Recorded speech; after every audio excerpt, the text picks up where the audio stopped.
УКМК Жалал Абад облусунда мыйзамсыз акча чогулткан 5 директор иштен алынып, 1 жетекчи камалганын кабарлады.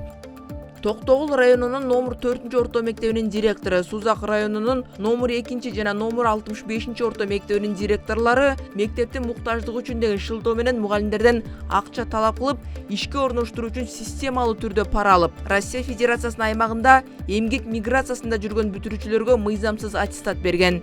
Ошондой эле номер 94 орто мектебинин директору жана Сузак районундагы номер 4 орто мектебинин директору коррупциялык схемаларды уюштурган үчүн кызматынан бошотулган. Ал эми номер 2 мектептин директору кармалды. Ал мектепте аныкталган мыйзам бузууларды жашыруу үчүн УКМК кызматкерине 500 000 сом пара берүүгө аракет кылган.